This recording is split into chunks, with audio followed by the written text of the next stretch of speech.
እስቲ ዛሬን ቀን እንዴት እንደጀመራችሁ ታስቡት። ጠዋት ከእንቅልፋችሁ ስትነሱ ካልጋ ለመውረድ ወይስ ትንሽ ለመተኛት ወሰናችሁ? ምን ልልበስ ብላችሁ አስባችሁ? ቁርስ ምን ልብላ ብላችሁ ተጨነቃችሁ? ወይስ ወደ ሥራ ስትሄዱ በየትኛው መንገድ ልሂድ ብላችሁ አመነታችሁ? ሕይወታችን የተሞላው በምርጫዎች ነው። ነገር ግን አብዛኞቻችን የምንገኝበት እጅግ በጣም የሚያደክመውና ጉልበታችንን የሚጨርሰው ቦታ ምርጫና ውሳኔ መካከል ያለው ክፍተት ነው። ብዙዎቻችሁ ትልቅ ቦታ መድረስ ትፈልጋላችሁ።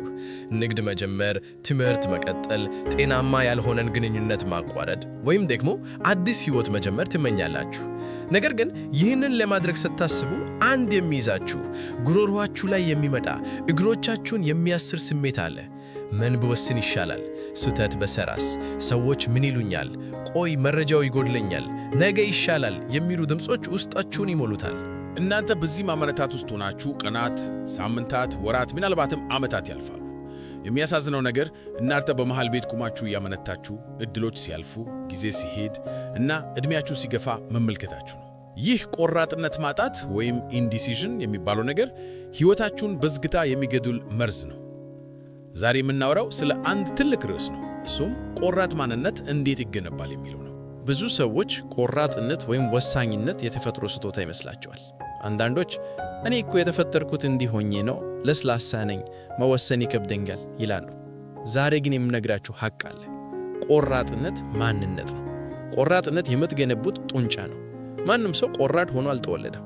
ይህንን ማንነት እንዴት እንደምትገነቡት፣ እንዴት ከጥርጣሬ ወደ እርግጠኝነት፣ ከፍርሃት ወደ ድፍረት እንደምትሸጋገሩ በዝርዝር እንመለከታለን። ዛሬ በሕይወታችሁ ውስጥ እንጃ፣ ምናልባት እና እስቲ ልሰብበት የሚሉትን ቃላት ወደ ጎን ትታችሁ አዎ ወይም አይደለም ወደሚል ኃያል ማንነት የምትቀየሩበትን መንገድ እናሳያችኋለን። መፍትሄው ላይ ከመድረሳችን በፊት ለምንድነው መወሰን የሚከብደን የሚለውን ጥያቄ በደንብ እንፈትሸው። ችግሩ ያለው ውሳኔው ላይ አይደለም። ችግሩ ያለው እናንተ ለውሳኔው በምትሰጡት ትርጉምና በውስጣችሁ ባለው ፍርሃት ላይ ነው። አብዛኛውን ጊዜ ለመወሰን ስንቸገር መረጃ እያሰባሰብኩ ነው ወይም ጥንቃቄ እያደረግኩ ነው ብለን ራሳችንን እናታልላለን። ነገር ግን እውነታው ፍጹም የተለየ ነው። የምንፈራው ምርጫውን ሳይሆን ከምርጫው በኋላ የሚመጣውን ውጤት ኮንሲኩዌንስ ብቻችንን መጋፈጥ እንዳለብን ስለምናውቅ ነው። ቆራጥነት ማጣት ማለት ለራሳችን ሕይወት ኃላፊነት ለመውሰድ ፈቃደኛ ያለመሆን ማለት ነው። ልብ በሉ፣ ውሳኔ ያለመወሰን በራሱ ውሳኔ ነው። አንድን ነገር ለማድረግ እያመነታችሁ ከሆነ ያንን ነገር ላለማድረግ እየወሰናችሁ ነው ማለት ነው። ሥራ ለመልቀቅ እያመነታችሁ ከሆነ በዛው በጠላችሁት ሥራ ላይ ለመቆየት እየወሰናችሁ ነው ማለት ነው። ልዩነቱ ምንድን ነው ካላችሁ፣ አንደኛው መወሰን ነቃ ብላችሁ የምታደርጉት ሲሆን፣ ሁለተኛው ማመንታት ግን ሕይወት በላያችሁ ላይ እንዲወስን መፍቀድ ነው። ለምንድን ነው የምንፈራው? ትልቁ ምክንያት የስህተት ፍርሃት fear of making the wrong choice ነው። አይምሮአችን ሁልጊዜም ቢሆን ፍልቱም የሆነውን መንገድ ይፈልጋል። ይህን ብመርጥና ባይሳካልኝስ፣ ጊዜን ብጨርስስ፣ ገንዘቤን ባባክንስ የሚሉ ጥያቄዎች ይመጣሉ። እዚህ ጋር ልነግራችሁ የሚፈልገው ወሳኝ ነገር አለ። በዚህ ዓለም ላይ ፍጹም የሆነ ውሳኔ perfect decision የሚባል ነገር የለም። ይህንን በደንብ ያዙልኝ። ዓለም ላይ ያለው ነገር ውሳኔ ብቻ ነው። ውሳኔውን ትክክል ወይም ስህተት የሚያደርገው ከወሰናችሁ በኋላ የምታደርጉት እንቅስቃሴ እና የምትሰጡት ትርጉም ነው። ቆራጥ ያልሆኑ ሰዎች ውሳኔው ከመወሰኑ በፊት ውጤቱን ማወቅ ይፈልጋሉ። ቆራጥ ሰዎች ደግሞ ውጤቱ ምንም ይሁን ምን ችግሩን መፍታት እንደሚችሉ በራሳቸው ላይ እምነት self trust አላቸው። ስለዚህ የችግሩ ምንጭ ውሳኔው ከበድ ያለ መሆኑ ሳይሆን እናንተ በራሳችሁ ላይ ያላችሁ እምነት ዝቅተኛ መሆኑ ነው። ቢበላሽብኝ መልሼ ማስተካከል እችላለሁ የሚለው እምነት ሲጠፋ ሰው መወሰን ያቆማል። ስለዚህ ዛሬ የምንገነባው ማንነት በውሳኔ ጥራት ላይ የተመሰረተ ሳይሆን በራስ መተማመን ላይ የተመሰረተ ነው። እስቲ አሁን ደግሞ ባለመወሰናችሁ የከፈላችሁት ስላለ ዋጋ እንነጋገር። ማመንታት ወይም ዲሲዥን ፓራሊሲስ በነርቭ ስርዓታችሁ ላይ ከፍተኛ ጫና ይፈጠራል። በአንድ ጉዳይ ላይ እያሰባችሁ በዋላችሁ ቁጥር አይምሮአችሁ ጉልበት እየጨረሰ ነው። ሳይንቲስቶች ይህንን ዲሲዥን ፈቲግ ይሉታል። ጠዋት ተነስታችሁ አንድን ወሳኝ ነገር ማድረግ ሲገባችሁ ላድርገው ወይስ አላድርገው እያላችሁ ስትወርዱ እኩለ ቀን ሲሆን ምንም ሳትሰሩ ትደክማላችሁ። ይሄ ድካም የአካል ሳይሆን የአይምሮ ድካም ነው። በተጨማሪም ማመንታት የራሳችሁን ክብር ሴልፍ ስቲም ይሸረሸራል።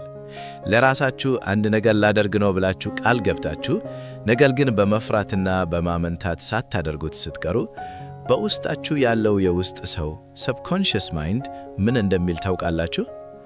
አንተ እኮ አትረባም፣ አንተ የምትለውን አታደርግም፣ አንተ በራስህ መተማመን አትችልም እያለ ይመዘግባል። ከጊዜ በኋላ የራሳችሁን ቃል ማመን ታቆማላችሁ። ሌሎች ሰዎች እናንተን እንዲያምኗችሁ ትፈልጋላችሁ፣ ነገር ግን እናንተ ራሳችሁን ማመን አቅቷችኋል። ቆራጥነት ሲጠፋ ማንነታችሁ በሌሎች ሰዎች ይገነባል። የራሳችሁን ምርጫ መወሰን ሲያቅታችሁ ሁልጊዜ እስቲ ሰው ምን ይላል እያላችሁ የሌሎችን ፈቃድ ትጠብቃላችሁ። ጓደኞቻችሁን ትጠይቃላችሁ፣ ቤተሰብ ትጠይቃላችሁ፣ ጎረቤት ትጠይቃላችሁ። ለምን? ምክንያቱም ውሳኔው ቢበላሽ እሱ እኮ ነው የመከረኝ ብላችሁ ጣታችሁን ለመቀሰር እንድትችሉ ነው። ይህ ደግሞ የተጎጂነት ቪክቲም ሜንታሊቲ ምልክት ነው። ቆራጥ ማንነት ያለው ሰው ግን ምክርን ይሰማል፣ መረጃን ያያል። መጨረሻ ላይ ግን ይህ ሕይወቴ ነው፣ ለውጤቱም ኃላፊነቱን የምወስደው እኔ ነኝ ብሎ ይቆርጣል።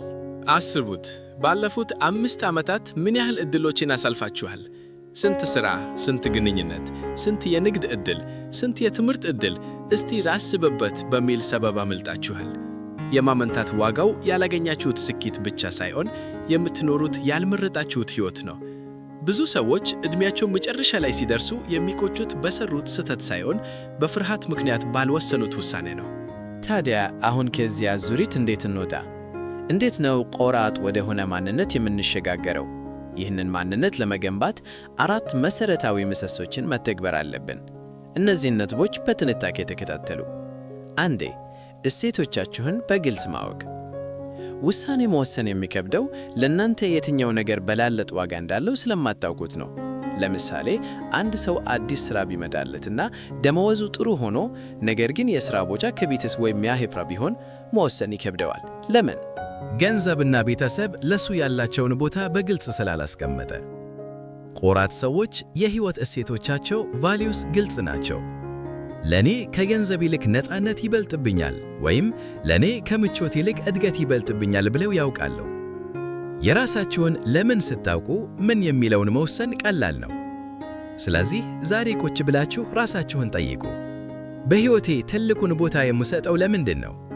ለሰላም፣ ለገንዘብ፣ ለቤተሰብ፣ ለዝና ወይስ ለነፃነት? ይህንን ስታውቁ ማንኛውም ምርጫ ሲመጣ ከእሴታችሁ ጋር ታስተያዩታላችሁ። ከእሴታችሁ ጋር የሚሄድ ከሆነ አዎ ትላላችሁ፣ ካልሆነ አይደለም ትላላችሁ። ማመንታት የሚጠፋው ቅድሚያ የምትሰጡት ነገር ግልጽ ሲሆን ነው። ሁለተኛው የትንታኔ ሽባነትን መስበር፣ ብሬኪንግ አናሊሲስ ፓራሊሲስ። ሁለተኛው ምሰሶ ከመጠን በላይ ማሰብን ኦቨርቲንኪንግ ማቆም ነው። ብዙዎቻችን አንድን ውሳኔ 100% እርግጠኛ እስክንሆን ድረስ አንወስድም። መረጃ እንሰበስባለን፣ እናነባለን፣ እንጠይቃለን። ነገር ግን መረጃ በበዛ ቁጥር ውሳኔው ይበልጥ ይከብዳል። ይህንን ለመስበር 70% ሕግ the 70% rule መጠቀም አለባችሁ።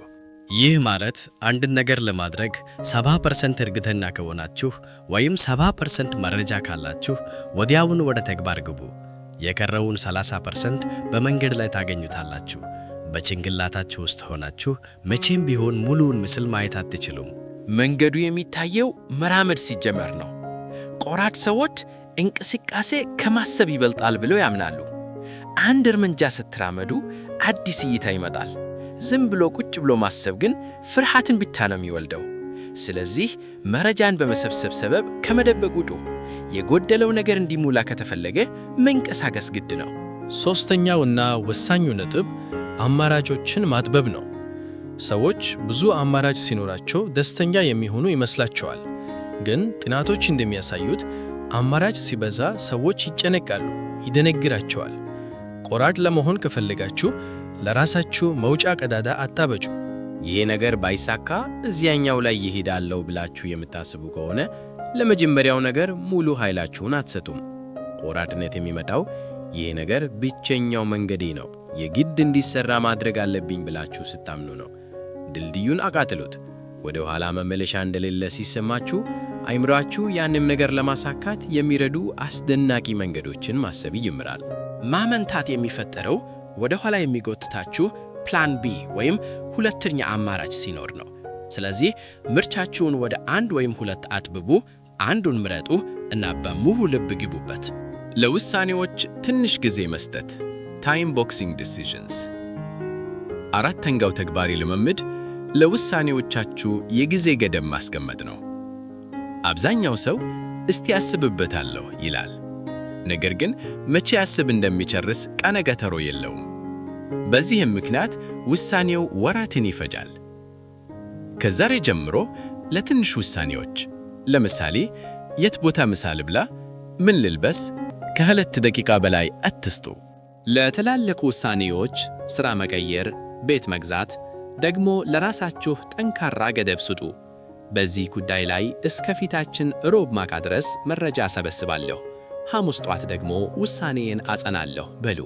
ጊዜው ሲደርስ ምንም ያህል ዝግጁ አይደለሁም ብላችሁ ብታስቡም ወስኑ። ይህ ልምምድ የአእምሮአችሁን የመወሰን ጡንቻ ያጠነክረዋል።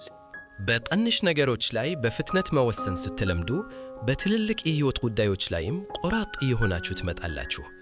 ቆራጥ መሆን ማለት አለመፍራት ማለት አይደለም። ቆራጥነት ማለት ፍርሃት እያለ እርግጠኝነት ሳይኖር በድፍረት እርምጃ መውሰድ ነው። እዚህ ጋር አንድ ጥልቅ ምስጢር ልንገራችሁ። ስኬታማ ሰዎች እናንተን ከሚያስፈራችሁ ነገር ጋር እኩል ይፈራሉ። ልዩነቱ እነሱ ፍርሃቱ እንዲያቆማችሁ አይፈቅዱም። ውሳኔ በምትወስኑበት ሰዓት ሰውነታችሁ ውስጥ ጭንቀት አንግዛይቲ ሊሰማችሁ ይችላል። ይህ ተፈጥሯዊ ነው። አእምሮአችሁ ከአደጋ ሊጠብቃችሁ እየሞከረ ነው። ነገር ግን ይህንን ስሜት እንደ ማቆሚያ ምልክት ሳይሆን እንደ ዝግጅት ምልክት ተቀበሉት። እየፈራሁኛ ግን አደርገዋለሁ ማለት ይልመድባችሁ። እንዲያውም ውሳኔው በጣም ያስፈራችሁ ከሆነ ምናልባት ትክክለኛ ውሳኔ እሱ ሊሆን ይችላል። ምክንያቱም እድገት ያለው ምቾት ከሌለበት ቦታ ነው።